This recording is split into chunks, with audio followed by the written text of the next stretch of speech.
গত 2 দিনের ইরানের ওপর স্যাটেলাইট পর্যবেক্ষণ গোটা বিশ্বের সব হিসেব নিকেশ যেন এক সেকেন্ডেই ওলটপালট করে দিয়েছে। মধ্যপ্রাচ্যের আকাশে হঠাৎ করে যেভাবে গোয়েন্দা স্যাটেলাইটগুলোর গতিবিধি বেড়েছে তাতে স্পষ্ট এটি কোনো রুটিন মনিটরিং নয়। বিভিন্ন ওপেন সোর্স ইন্টেলিজেন্স প্ল্যাটফর্ম এবং বাণিজ্যিক স্যাটেলাইট ডেটা বিশ্লেষণ করে দেখা যাচ্ছে ইরানের উত্তর অঞ্চলের মরুভূমি এলাকায় অস্বাভাবিক ধরনের গ্রাউন্ড অ্যাক্টিভিটি হয়েছে। বিষয়টি এমন নয় যে সেখানে পারমাণবিক স্থাপনার মতো পরিচিতি অবকাঠামো তৈরি হচ্ছে, বরং কিছু নির্দিষ্ট রানওয়ে টাইপ অস্থায়ী কাঠামো আর হিট রেজিস্ট্যান্ট জোনের অস্তিত্ব নজরে এসেছে, যেগুলো সাধারণ সামরিক মহড়ার সঙ্গে পুরোপুরি মেলে না। এই পর্যবেক্ষণ সামনে আসার পর থেকেই আন্তর্জাতিক নিরাপত্তা বিশ্লেষকদের মধ্যে গুঞ্জন শুরু হয়েছে। ইরান কি গোপনে এমন কোনো পরীক্ষামূলক সামরিক যান বা প্ল্যাটফর্ম পরীক্ষা করছে যেটা তারা প্রকাশ্যে স্বীকার করতে চাইছে না? সাধারণত নতুন কোনো সামরিক প্রযুক্তির পরীক্ষা হলে আন্তর্জাতিক অঙ্গনে কিছু আলোচনা হয় ঠিকই, কিন্তু যখন ইরান, রাশিয়া বা উত্তর কোরিয়ার মতো নিষেধাজ্ঞা বেষ্টিত রাষ্ট্রগুলো এমন কিছু করে তখন পরিস্থিতি সম্পূর্ণ ভিন্ন মাত্রা পায়। তখন শুধু প্রতিবেশী দেশ নয়, পুরো বিশ্ব ব্যবস্থাই সেই দিকেই তাকিয়ে থাকে। কারণ ইতিহাস বলে এই দেশগুলো কখনোই পরীক্ষামূলক কিছু দেখায় না যদি না তার পেছনে দীর্ঘদিনের প্রস্তুতি, কৌশলগত বার্তা এবং রাজনৈতিক হিসাব জড়িত থাকে।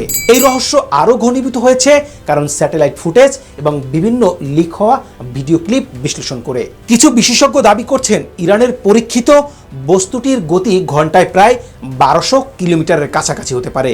যদিও এই তথ্য এখনো নিশ্চিতভাবে যাচাই করা হয়নি, তবুও যদি এই অনুমান আংশিকভাবেও সত্য হয় তাহলে এটি সুপারসোনিক লেভেলের একেবারে দ্বার প্রান্তে দাঁড়িয়ে থাকা একটি প্রযুক্তি। এখান থেকে শুরু হয়েছে সবচেয়ে বড় বিতর্ক। কেউ বলছেন এটি হয়তো কোনো ফাইটার জেটের ইঞ্জিন ব্যবহার করে ভিন্ন ধরনের একটি গ্রাউন্ড বেজ বা লো অ্যালটিটিউড প্ল্যাটফর্মের পরীক্ষা। আবার কেউ কেউ মনে করছেন এটি আদতে একটি মিসাইল ইঞ্জিনের পরীক্ষামূলক রূপ, যেটাকে সম্পূর্ণ নতুন ধরনের সামরিক যান বা সিস্টেমের সঙ্গে যুক্ত করে দেখা হচ্ছে। বাইরে থেকে দেখলে বস্তুটি মাটিতে চলা কোনো সাধারণ যান বলেই মনে হতে পারে, কিন্তু বাস্তবে এর গতি এবং তাপ সহনশীলতা সেই ধারণাকে পুরোপুরি ভেঙে দেয়। এখানেই তৈরি হয়েছে সবচেয়ে বড় রহস্য। ইরান কি এমন কোন প্রযুক্তি পরীক্ষা করছে যা প্রচলিত যুদ্ধ জাহাজ, ড্রোন বা মিসাইলের সংজ্ঞার বাইরেও কিছু? রাশিয়া একসময় বিশ্বকে চমকে দিয়েছিল অ্যাক্রোনোপ্লান নামের অদ্ভুত সামরিক যান দিয়ে, যেটা না পুরো বিমান না পুরোপুরি জাহাজ।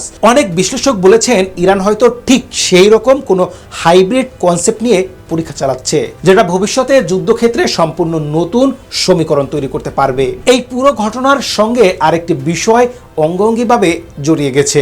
রাশিয়া থেকে ইরানে সাম্প্রতিক সময়ে কার্গো বিমান চলাচল। জানুয়ারির 2026-এর প্রথম দিকেই একাধিক রাশিয়ান 76 কার্গো বিমান ইরানে অবতরণ করেছে বলে আন্তর্জাতিক প্রতিরক্ষা বিষয়ক গণমাধ্যমগুলো জানিয়েছে। যদিও এসব ফ্লাইটের সঙ্গে সরাসরি কোন কোন নতুন জেট বা যান পরীক্ষার এসেছে তার পরীক্ষাগত বা কোনো প্রমাণ মেলেনি। যদিও এসব ফ্লাইটের সঙ্গে সরাসরি কোন কোন নতুন জেট বা যান এসেছে পরীক্ষায় তার প্রমাণ পাওয়া যায়নি, তবুও সামরিক বিশ্লেষকদের কাছে এই সময়কালটা মোটেও কাকতালীয় মনে হচ্ছে না। রাশিয়া বিশ্বের শীর্ষ ফাইটার জেট ও মিসাইল ইঞ্জিন নির্মাতাদের মধ্যে অন্যতম, আর নিষেধাজ্ঞার মধ্যে থাকা দেশগুলো প্রায়শই একে অপরের সঙ্গে প্রযুক্তিগত সহযোগিতার পথ খুঁজে নেয়। অনেকেই ধারণা করছেন ইরানের এই রহস্যময় পরীক্ষার পেছনে রাশিয়ার কোনো না কোনো প্রযুক্তিগত সহায়তা থাকতে পারে, হোক সেটা ইঞ্জিন ডিজাইন, মেটালর্জি বা থার্মাল প্রোটেকশন সিস্টেম। তবে এখানেই সবচেয়ে গুরুত্বপূর্ণ বিষয়টি হলো ইরান এই বিষয়ে একেবারেই চুপ। কোনো স্বীকারোক্তি নেই, কোনো অস্বীকার নেই। তাদের এই নীরবতাই বারবারের মতো সন্দেহকে আরো গভীর করেছে। অতীতেও দেখা গেছে ইরান যখন কোনো ড্রোন বা মিসাইল প্রযুক্তি সামনে এনেছে তখন তার পেছনে বহু বছরের গোপন গবেষণা চলেছিল, যেটা তারা চালিয়েছিল মাটির নিচে বিশেষভাবে নির্মিত বাংকার আর টানেল নেটওয়ার্কে।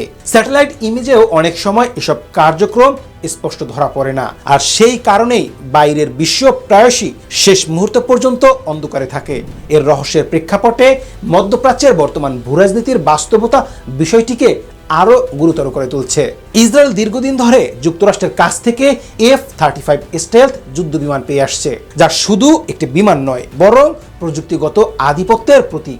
F-35 এমন একটি প্ল্যাটফর্ম যা রাডারে ধরা পড়ে না, অত্যন্ত দ্রুত গতিতে উঠতে পারে এবং নেটওয়ার্ক সেন্ট্রিক যুদ্ধের মাধ্যমে পুরো আকাশ যুদ্ধের নিয়ন্ত্রণ নিতে সক্ষম। এই বাস্তবতার মাঝেই ইরানের এই নতুন পরীক্ষামূলক সামরিক প্রযুক্তির আবির্ভাব অনেককে নতুন করে ভাবতে বাধ্য করেছে। প্রশ্নটা এখন আর শুধু একটি যান বা একটি ইঞ্জিন নিয়ে নয়, প্রশ্নটা হলো ইরান আসলে কোন স্তরের প্রস্তুতির দিকে এগোচ্ছে। নিষেধাজ্ঞার মধ্যে থেকেও কি তারা এমন কিছু অর্জন করতে পেরেছে যেখানে আকাশ ক্ষেপণাস্ত্র প্রযুক্তির প্রচলিত সীমারেখা ঝাপসা হয়ে যাচ্ছে?